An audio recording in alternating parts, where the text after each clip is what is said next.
So the independent panel's report on whether President Cyril Ramaphosa has a case to answer in the 2020 theft at his Limpopo farm is expected to be made available to the public online tonight. For now, though, we just get some sort of reaction from the ATM's Vuyolwethu Zungula. Thank you very much, sir, for availing yourself this afternoon. Essentially, the ATM fired the first salvo, and here we are. Granted, and given that we'll only get the full report as the public later tonight, your initial thoughts on the handing over of the report? Firstly, we'd like to state as the ATM that it is our belief that the Parliament has got a special obligation of holding the executive accountable, and we've done exactly that by pushing this process, because it is for the first time in our democracy that there are this series of grave allegations against the sitting head of state, allegations of money laundering, tax evasion, etc. Therefore, for Parliament to want to pass the buck and say other institutions are doing the investigations, for us, that would not cut it. Parliament had to do its work and hold the president accountable. So it might have taken some time from June when we submitted the first motion up until now when we are going to receive the report later on tonight. But we do believe that it is our duty, no matter how long it will take, we'll do our utmost best to hold the executive accountable. Let's just take a listen at this moment when Justice Ngobo thanked political parties for their cooperation.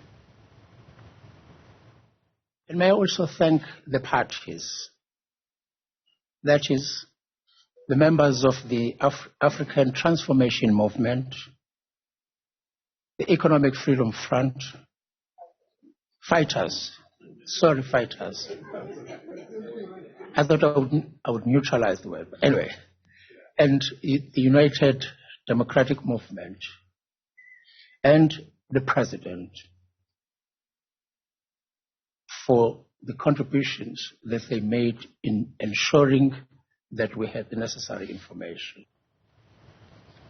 The Justice Ngobo also explained why the report had taken time, which is something that you noted a few moments ago, that granted, it took a little bit of time, but he also shared with the public that a number of political parties, including yourselves, had given him volumes and volumes of recordings and pages and documents that the panel had to go through. But he also shared that they asked for the audio recordings to be transcribed, and this is something that political parties, including yourselves, did not do.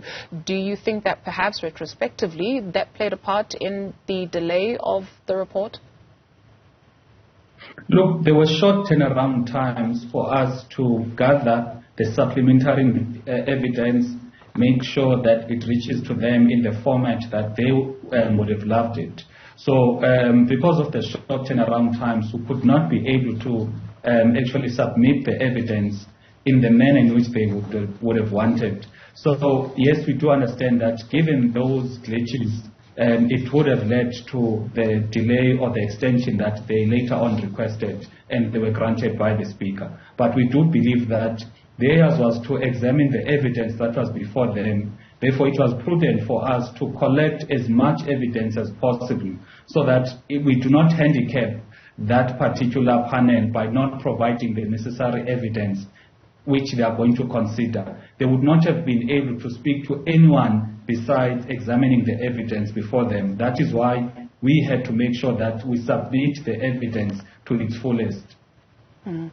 Again, we appreciate and we reiterate for the value of a listener or a viewer that is joining us that the report will be made public only tonight. However, should the report find that there is no prima facie case for a process of impeachment, what options then will be available to the party?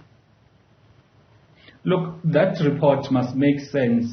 We must be convinced as a party that the President did not undertake paid work, even though in his own words he said he's taking part in paid work and the Constitution prohibits paid work. The report must make us understand why, must understand why they are saying there's no violations to the law, whereas the Constitution is against is saying members of cabinet must not put themselves in a risk of a conflict of interest between the official duty and the private interest. We know that Phala Phala is a private farm of the president. However, the instruction and the resource, which is Wali Road, that was used to do that investigation, was basically a state resource. Therefore, it must make sense.